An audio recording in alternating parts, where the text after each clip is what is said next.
My name is Jo Francis. I'm Executive Director of Words of Colour Productions, and I welcome you to our first virtual AGM. It's a great pleasure to see you.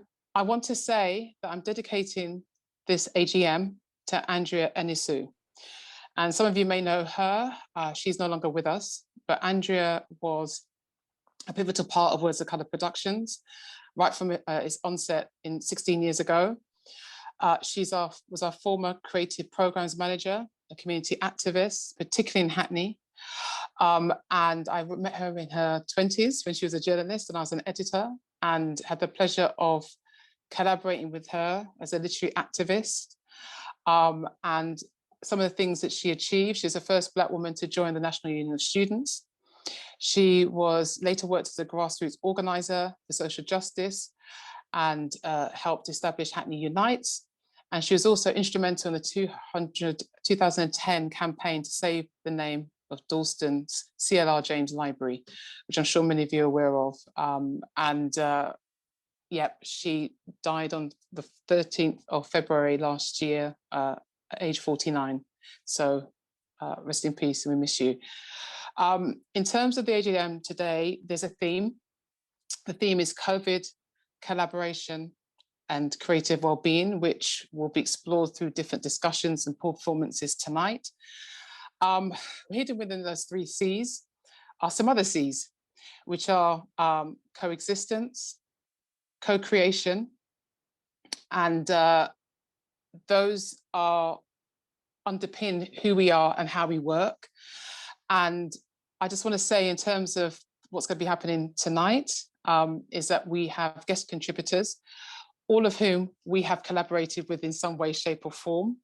And they include Aisha Ali, co-founder of Kiota in Bristol, Jacaranda Books, publisher Valerie Brandes, Yogi, writer and creative wellbeing coach, Patsy Isles, poet Saili, Katebe, director of creative wellbeing and people, Suzanne Lyn Cook, the man whisperer, Mammarella-D'Cruz, Yoma Smith, co-director of the Black Women Let Loose Theatre Company, and we'll close our AGM with a performance by Theatremaker, producer and artist, Keisha Thompson. So also Heather Marks, our cultural producer, will be chairing the Bristol panel. And she's behind the scenes at the moment, co-moderating this AGM. Good evening, everyone. And I'm really glad to be here.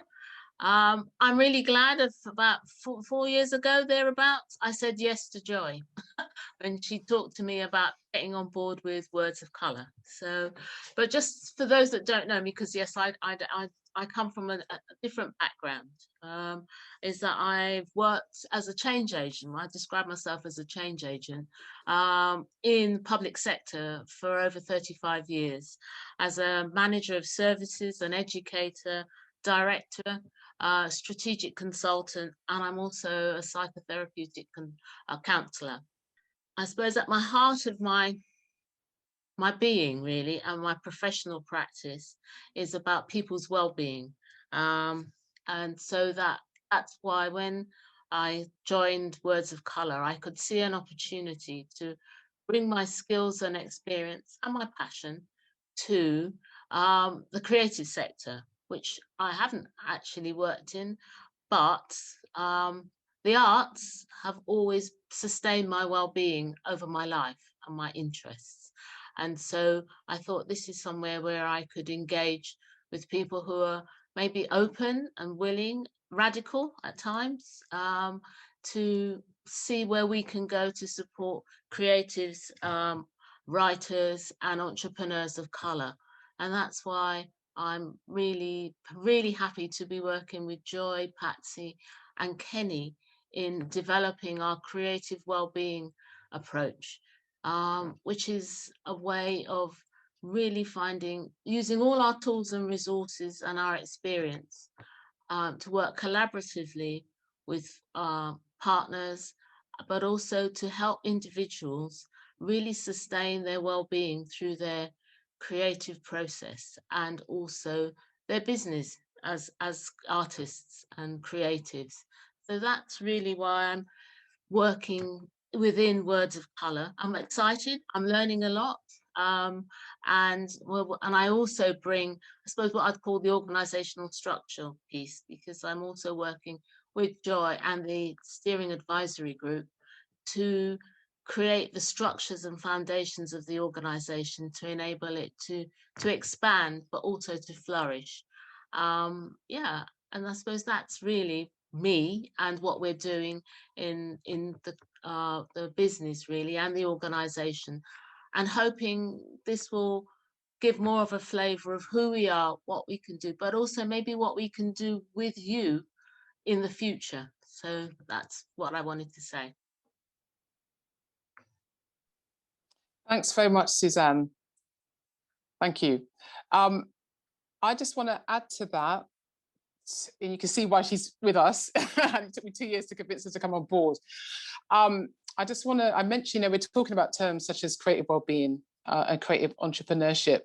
And I just wanted to say, you know, in terms of what that means, because, you know, and what the prompt was, is that a lot of the time, especially when you are Black and you're an artist of color, that you're often working in spaces where there's a colonial imprint, where you are using language and relating to systems and ways of being that were created without any of us, melanated people and others, in the room.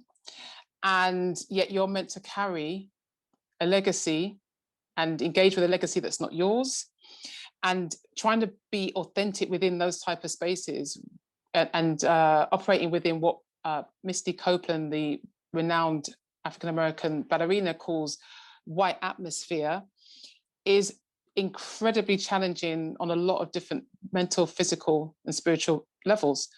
And so, you know, when we launch a Creative Wellbeing Hub, obviously we'll go in more details, but in terms of creative well-being, we're looking at, you know, a model that incorporates the artist's individual experience of gauging with colonized white and middle class spaces.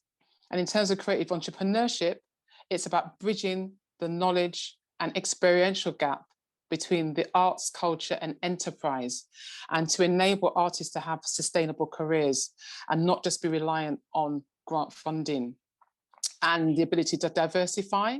So that's where we're coming from with those two models. And it's been a journey, because it's all, I think it's always been there with our work, but we've managed to really crystallize it in our partnerships with people like Jacob Sandler Rose, like Jackie Holder, and particularly Patsy Isles and Kenny Mammarella-D'Cruz. And so what I'd like to do now is hand you over to Patsy Isles. I'll say a bit about her, and, you know, as she appears on the screen. So Patsy, you can appear on the screen now, and I'll just embarrass you to your face. Hi, Patsy, fantastic seeing you. And she will talk more, obviously, about who she is. And some of you recognize her. She's been in publishing a long time. She's an editor and a writer. But she's worked as an editor and a writer in the book and magazine industry for more than 30 years, and you do not look 30 anyway, so that's amazing. And she continues to work as a media trainer, writing and presentation skills coach, but she's also, I love calling you a yogi, you're amazing, and a creative well-being coach. So I am going to hand over to Patsy, who will explain all herself. This evening, I wanted to first provide some context to my work with Words of Colour, and specifically the Creative Wellbeing Hub, which, you know, I see as a really holistic way of responding to some of the problems and issues and challenges that Black writers, but not just Black writers, but also people working in creative institutions face. And then I wanted to share a little bit about the 3 projects that I've been involved in since June last year.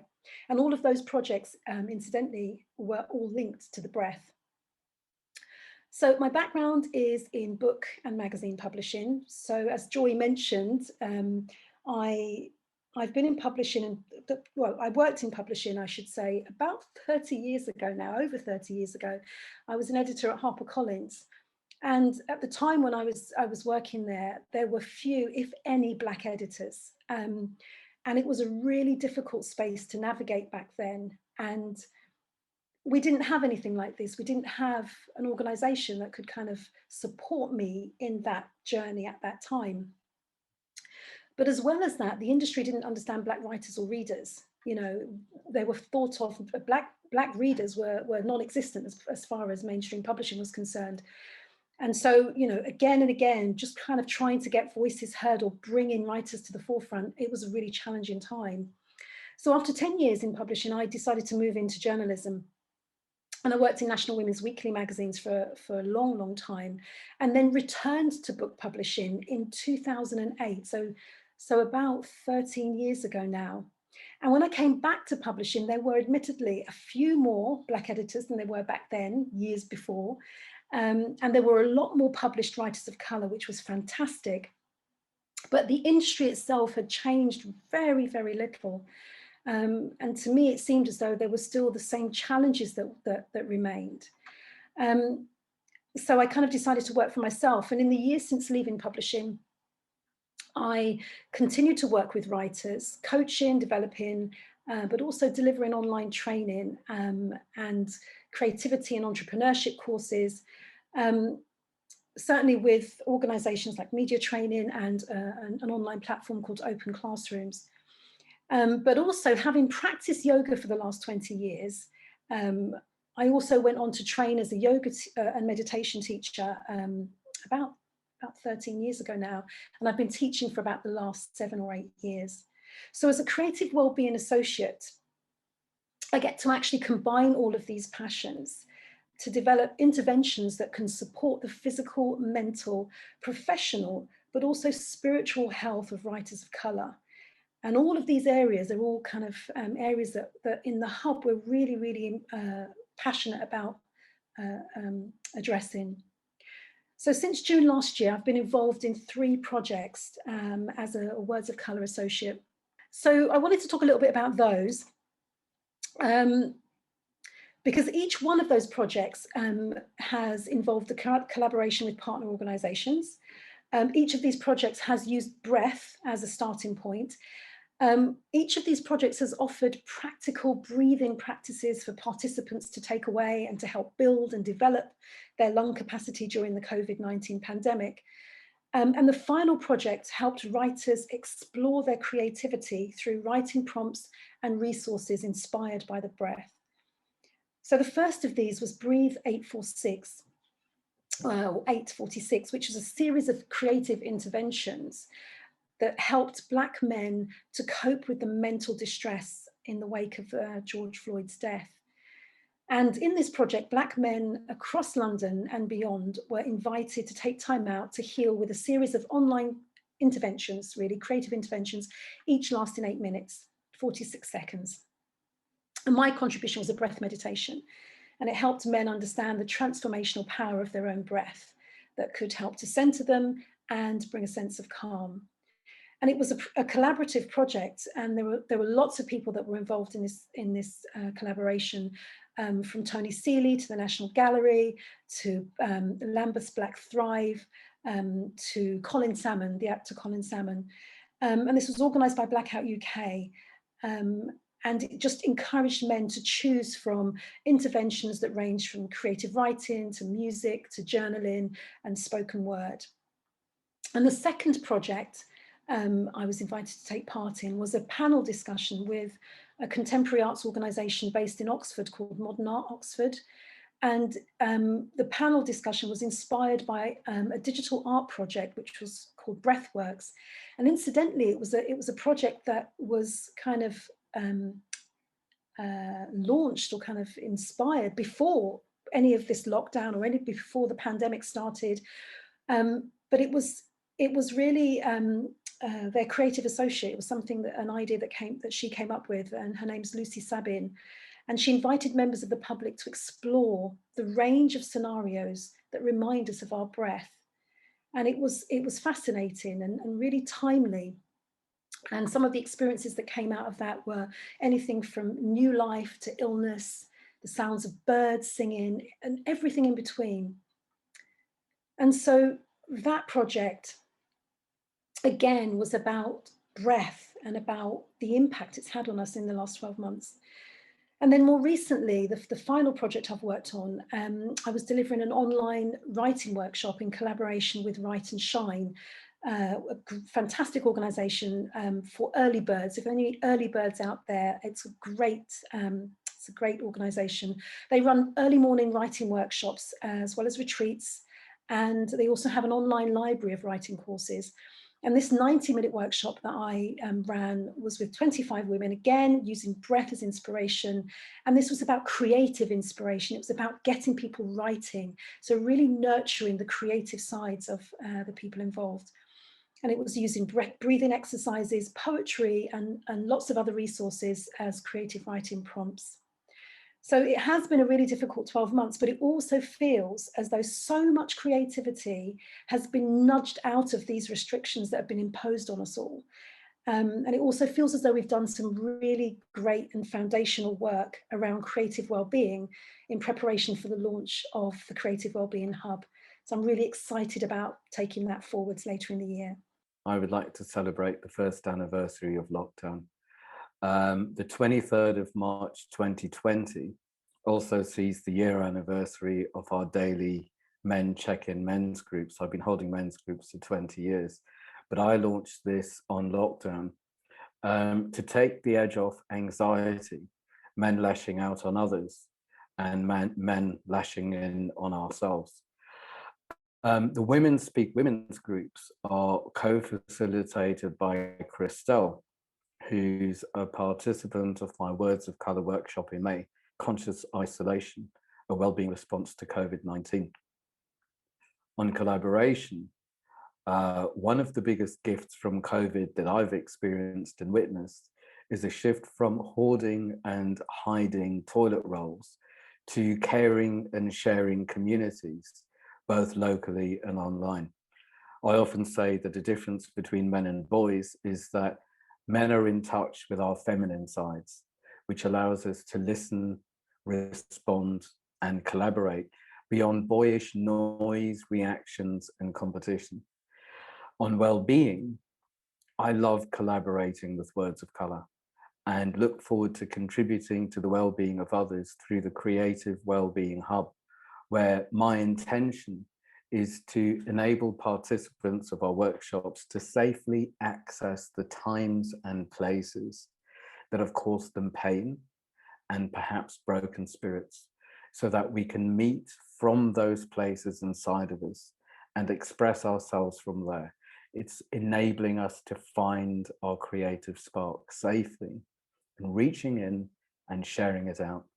And I believe that when people are met in their places of pain, where a depressed pause button can be safely returned to and be felt, sat with, and expressed from, both storyteller and audience can feel the alchemy of turning dark old stories into the gold stories which have us joyfully living beyond past trauma and limitations.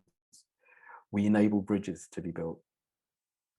I Zoom with my mother every Tuesday for a couple of hours to speak her story to life beyond the relatively safe and unemotional first draft that she wrote out of her, that Patsy edited into the correct order for her first book.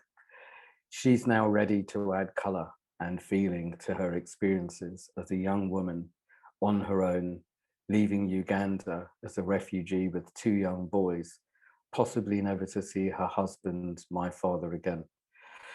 It is an honor to share her story and to know my own.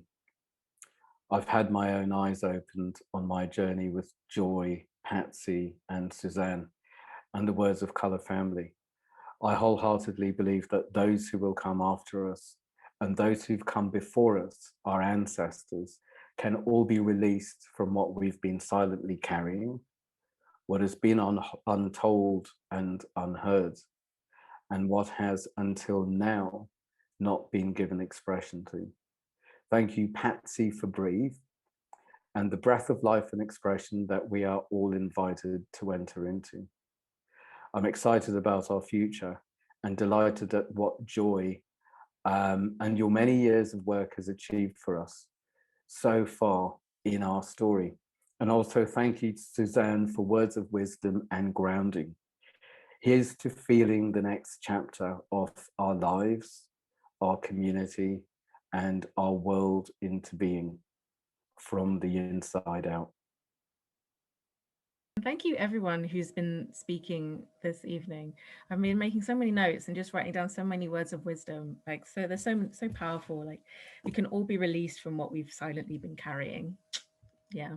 So I would love to introduce to you now our Bristol panel, which is made up of Aisha Ali, is a vocal artist, improviser, composer, producer, facilitator, and co-creator of Kiota, a collective of Black, Indigenous, and people of colour artists in the Southwest, working towards decolonising art spaces in Bristol. She is passionate about working with the voice and is very experienced at holding space for others to explore and express themselves. She is part of the company Beyond the Ridiculous and also manages the Wardrobe Theatre here in Bristol. Saili Katebe is a Zambian-born writer based in the Southwest. As a writer and performer, his practice favours and encourages collaboration and storytelling. And Saili was one of the first poets I saw when I first moved to Bristol. And since then, he's just come on like miles, and just watching him grow as a poet, as a performer, as a facilitator to help develop other people's talent, because I've been on one of his workshops and they're so good. He is I'm really looking forward to seeing what is coming out of him next. So definitely check out Saili Katebe. And our final panelist for this evening is Yoma Smith. Yoma Smith is a marketing and communications professional, a performer and co-director of Black Women Let Loose Theatre Company. She loves arts and culture and is an advocate for active citizenship, the environment, engagement and empowerment in local communities. So thank you so much for joining me, all of you. So what I would firstly like to ask is, what are the creative barriers that you have found in Bristol? Yes, because I am a team of one in Words of Colour. I moved to Bristol by myself, and it was your community, like your creative spaces and networks, that really facilitated me being here. So what are the creative barriers that you found here in the city? I'll pass it to you, Aisha, first. Well, Bristol is just a really segregated city. So the racial segregation in Bristol is really, really massive. It's really, really stark when you go into creative spaces. So for me, I was always the only person of colour in a rehearsal room, in an audition, in singing groups. Like it's quite prevalent in theatre and singing groups in particular. And I know it's not like that in London, but it's like a very particular problem to Bristol. And it has been, you know, there's the Runnymede report that talks about the segregation here. So for me, as a person of colour trying to be creative, it was a massive barrier, because I just felt, when I first started out, I'm sort of late to my creative life. I started in my 30s.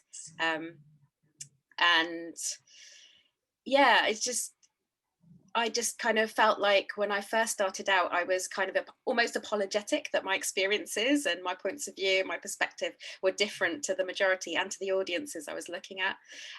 And it was actually through meeting Shagufta and conversations with her that I started to see that it didn't have to be that way, and I could make it the way I wanted. And that's one of the main reasons we started Kiota, because we decided we really needed this space that was going to be for us and have audiences that represent us, so that we can speak to our experience without having to explain it to a white audience. And that was really, really important to us. Thank you. Yeah, just to clarify, Shagufta K. Iqbal is your co-founder of Kiota and a fellow poet. So thank you very much. I will pass to Saili, who's also one of your co-collaborators at Kiota. Boundaries or barriers creatively in Bristol. I think when I found Bristol, as far as art was concerned, I lived and went to school in the Bath area, So when I found Bristol, I found art, and it felt like I stumbled on an oasis, because for a long time I didn't have access to creative spaces. And after that flare of, like, I finally found art, I realized that there were certain voices that I could relate to that weren't around. Because the first time that I came across spoken word in a live setting was while I was in Birmingham. And one of the things that really encouraged me and gave me that burst to keep championing it and moving forward was hearing and seeing voices that I could relate to. And something that became apparent in Bristol was that those voices were few and far between. So I was drawn to those voices and finding spaces. Like, a question that I asked myself for a long time was, where are these voices? Because it's not like there was a shortage of art spaces in Bristol. It was a case of, where are these voices collecting? Is there a reason that they don't connect with the need, like, for example, art and theatre where I see it? And it's been following the breadcrumbs. So once I found Kiota, and I was able to, when I was adopted by that family, and then it was being in those spaces where those unrepresented voices could gather, collaborate, and grow was much more frequent. And it gives me hope for what it can look like. Thank you. Yoma, I'll pass it to you. Hey, yeah, barriers. Bristol is there's a lot of art and creativity in Bristol. From it's embedded, right, immersed in the city. So there's a lot of that going on. But yes, indeed, as Aisha mentioned, it is segregated. And you talk about being late to your creative practice, Aisha. I'm much later than that even. So, but I'm fortunate. I think that in that my practice is bolstered by my my 5 sisters and Black Women Let Loose. So I haven't had to do it alone. But certainly I'm aware of, even if I haven't directly experienced it, but I'm very much aware of barriers whereby creatives have been, in all the sort of, with all the opportunities that there are in Bristol and all the spaces that there are in Bristol and organizations, people, performers of color, being told that, that there isn't an audience for what it is that they wanted to put on, or they're not sure about the story, so the spaces haven't always been available. And where there has been performance, it's been concentrated in certain areas. And I definitely have lent my voice along with others in challenging some organizations about what they do, and what sort of diverse programming and opportunity and platforms that that they put on. So there is some movement. That one has to be optimistic. There is some movement. The dam certainly burst last year, and more organizations were suddenly platforming diverse stories and expression. And in fact, Black Women Let Loose came together because we wanted to shine a spotlight on experiences of women of African and Caribbean heritage. That's what drove us. We felt that there was an absence of that story being told in the theatrical space, and that's how we came together. And we devise and tell our own stories with our performances. We push back on stereotypes in our narratives and our poetry and our dialogue. So there are barriers. We're pushing back, we're making noises, and organizations like Kiota providing that nurturing space as well, for creatives of color to come together and develop their story and their practice. So that's my experience of it. Words of color, well, I'm always sneaking onto the platform to see what opportunities available, workshops, talks, and conversations. If that counts as collaboration, that's for sure. But I remember there was a live gig where we shared a piece of work that Aisha and I were working on together. And that was, there was an event at the Wardrobe. And I think that was like when we first met at a live theater, at a live gig, and everything came back full circle and we're in the same room again, and it was a chance to meet Joy as well for the first time. And I think, I'm not sure at what stage from the connection between Bristol and London Words of Colour was at that point, but it was refreshing that there was that support and that urgency to platform the event that was taking place. So that was exciting. Might I add that I postponed my trip to Nigeria in order to take part in that event. That's how important it was to me, because Black Women Let Loose, we'd had our inaugural event in March in 2019, and Kiota invited us to take part in that event.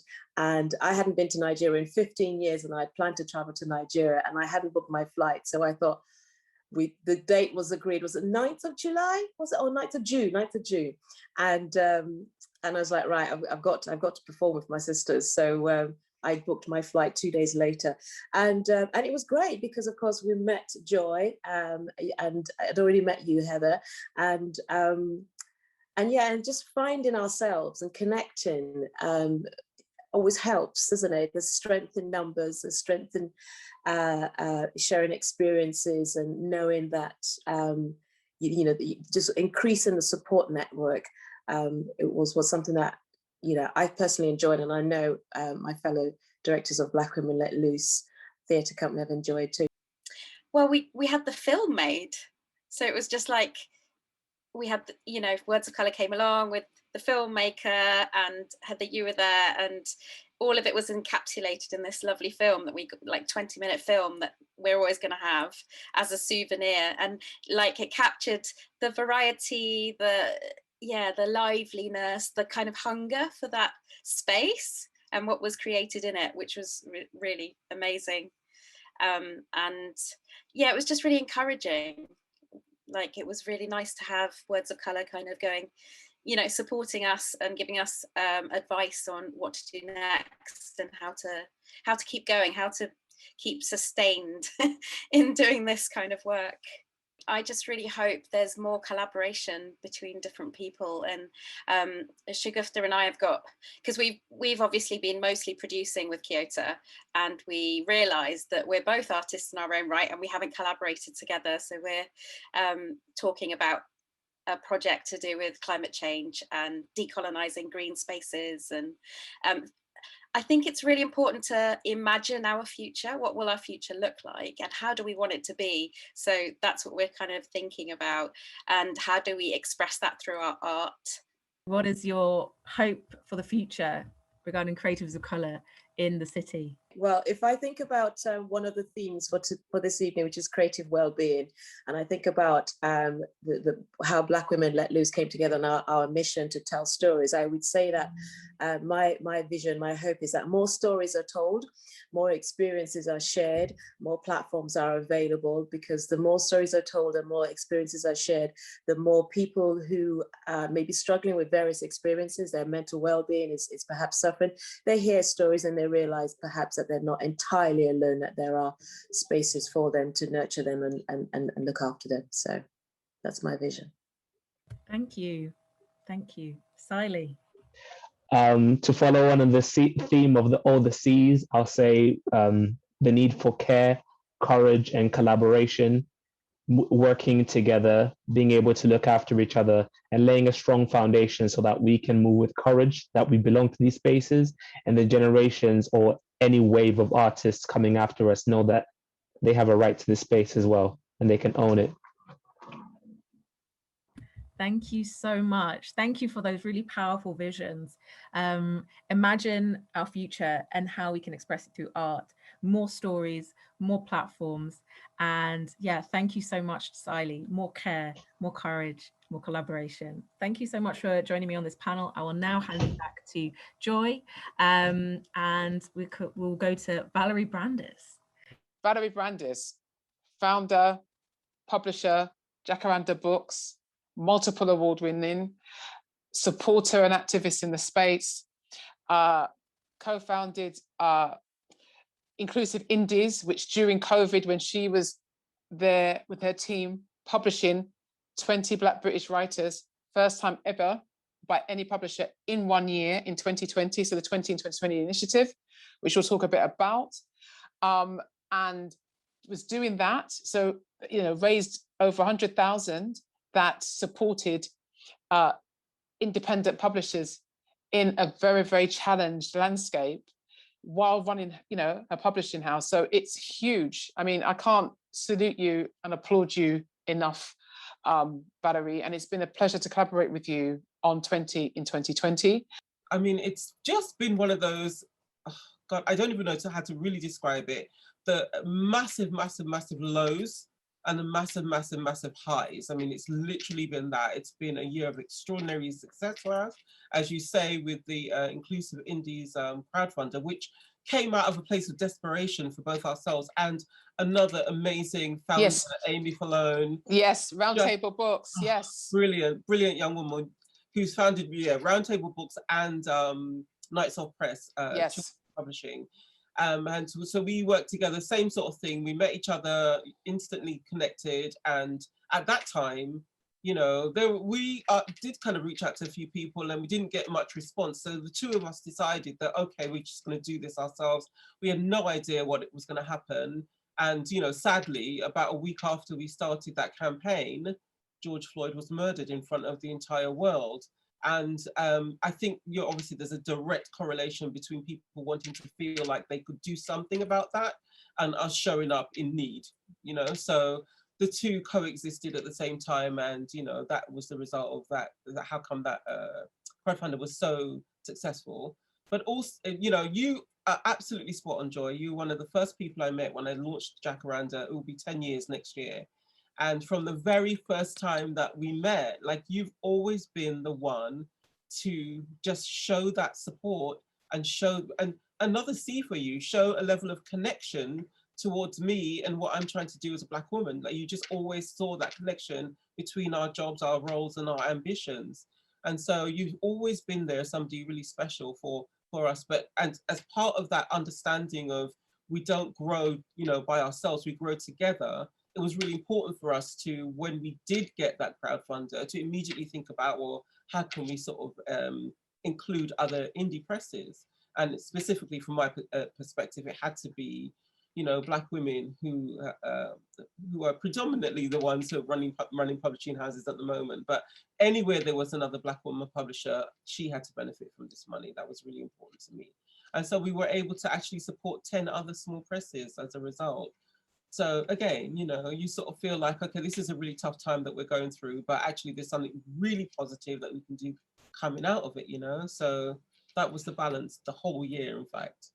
Yeah, I mean, the thing is, isn't it? Another word that I put, well, one of the hidden C's is coexistence. Yes. And those things, you know, that you have the tough with the brilliant, with the, and something I saw on one of our partners and one of the team, Dr. Angela Martinez-D's feed, was everything stopped during the pandemic except for work. Yes. And so you have people who are either just been laid off, furloughed, 0-hour contract, had, you know, even, you know, R&D money taken back, or you are working at such an alarming rate, and then you're having to fight to create the space to have the discussion about the fact we need to stop. Because bearing in mind, like Patsy said about breathing, it's a pandemic, and we're saying, I think there is a other form of lip service that's going on, isn't it? Whereby we know we have to look after ourselves, and yet people are working, I think, and I know for longer hours. Some of, obviously, it's a very unique time because we're being responsive as well as proactive, as well as reactive. And at the same time, how then do you negotiate space to say, I am stopping, I am taking time off, I need some time out? And it's like, we you know, this need to, especially as women, especially particularly as Black women, to give ourselves and others permission to do that. I mean, what's been some of the biggest learning points for you? So one of the things that happened with everything being shut down, even though we were still going, we were going in a different way. So I was at home, I didn't have to commute anywhere. We weren't seeing each other on a regular basis. So there were kind of air pockets, if you like, in that whole milieu, that whole year that was going on, in which it was time to observe. So I was observing myself, but I wasn't still taking care of myself. Going forward, I think that, you know, I definitely will be a lot more, you know, conservative, shall I say, in terms of what I think I want to do with Jacaranda and also with my own personal life. And I'm definitely carving out the sort of the stream for my own creativity. You know, I started as a writer. I got, you know, I was published early on, and then I just stopped writing. And then because I had 2 small children, when it came to thinking about what I was going to do for a living, it made more sense to think about working in publishing rather than being an author. So that's how come I took this track towards becoming a publisher. But there's still a huge part of me creatively that still has yet to be discovered and explored. And I'm excited about that, you know, and sort of just seeing all the work that you do. I mean, it was a no-brainer that we would want you to work with us when it came to supporting these 20 authors over the course of that year. But I mean, especially when I'm hearing everyone talk about all the amazing things that they've done with you, I'm like, excuse me, I want to join in. I want to ask you about, because the nature of publishing, because obviously you had we thinking diversity in publishing, you know, by Dr. Anamit Saha and Dr. Sandra Van Lenter, yes. Involved in the bookseller and involved in Spread the Word, and you know we were involved and curated that, you know, the event with yourself and others in the industry. I mean, I think that, you know, the fact that you're saying you're a publisher, actually that's just so deceptive, because as is the case a lot of time with women, and especially with women of color and particularly Black women, is that you are doing more than one thing. You're not just a publisher. You created a fund for other indies to survive. You know, you're an exemplar within the space, and you are not just publishing writers, you are nurturing them. You've created communities and alternative ecosystems. I didn't see that in a publisher. I can't see some of the major publishers doing that. I'm sure that's not in their job description, you know? Yeah. So that's what I'm saying about different things being created. So what, you know, in terms of winding up, what would you say to anyone who is thinking about entering the publishing space as a publisher? Just quickly, what quickly if you can, what you can, yeah, what don't, okay. I mean, no, I think just be very, very, very clear and focused about what you want to do, and it's the sort of the subtext of everything that we do is business. So have the business acumen, understand the business part of it. Yes, all of the other stuff is really important, but if you don't get the business part of it down and understand that it's a business, it's going to be very, very difficult to maintain your sanity as well as, you know, your entity. So think about the business aspect of it. What I'd like to do is introduce our final guest, the wonderful Keisha Thompson, Manchester-based writer, performance artist and producer, and working on some amazing projects at the moment. She's a mathematician, and yes, she's not a unicorn. Black female mathematicians do exist, and she's currently working with commissions, Eclipse Theatre, York Theatre Royal, Pilot Theatre, and I think even Opera North. So I'll hand over to Keisha to say hi to you, and if you say a bit about how, you know, this year's been for you, and then if you say what you will be performing. Okay. Tonight. Hi everyone. Yeah, thanks for having me. So what am I up to this year? Many things. So just to keep it succinct, because I know we're running over, I work as a writer and performer and a producer. And yeah, as said, I like to merge like mathematics and science with my poetry and theatre, and that's in terms of making work for myself, but then also engaging with people and doing like workshops and stuff like that. So the first piece that I'm going to do is called Oysters, and I'm reading it in solidarity with the young people who were let down, abused by the education system last year in terms of their examination results being based on their postcode. Yeah, so this is a piece that I wrote in response to a teacher in college who was trying to get me into Cambridge, but it was very clear that it was so that they would look good and it wasn't for my own good. Oysters. You are in the top 10 percentile of the country. The world is your oyster. I never thought that it wasn't, until he stated the obvious. This old boy was trying to tell me something, and it wasn't that I deserved to go to Cambridge. Neither was it that I should apply to the girls' college because they have a higher ethnic minority population. It was that oysters are expensive, Latin bone grey, and not very tasty. Why should I want my world to be an oyster? Okay. So the next piece that I'm going to do is a fib, which means it uses the Fibonacci sequence for the syllables, and it's called PTSD, and it's about a conversation that I had with my dad. You spin with joy. Well, a smile. As I spell it out. Post-traumatic slave disorder. I explain that it isn't very widely read yet, but there's some research about mental health issues in Holocaust descendants, so maybe there's hope for us. Some sample with our name on it. A doctor with a smile like antidepressants.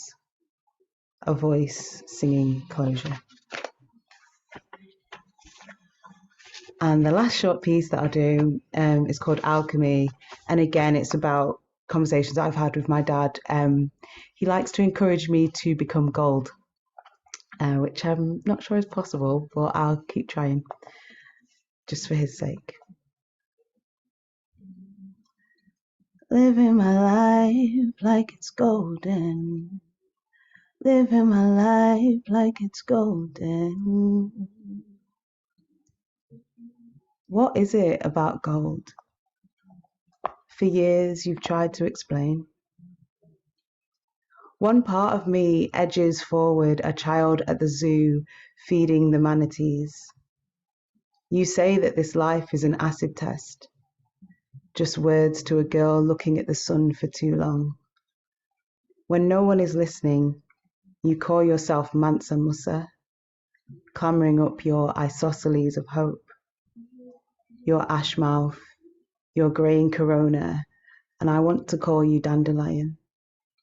A glowing rebellion to all those who call you for suspicion only. I am waiting, eyes squinted, for the day when you will blind me. Extract the self from the doubt. Become light, become red, become dawn, become Aram, Aram, oh. Thank you. Thank you all so much for giving your time and joining us today. I feel very sort of blessed to be in spaces where you exist, where you create, and seeing how much growth there's been at this incredibly challenging time, but there's just been so much growth. And I think that one thing you talk about you know, the reality about silos, that is such a common refrain in so many different spaces.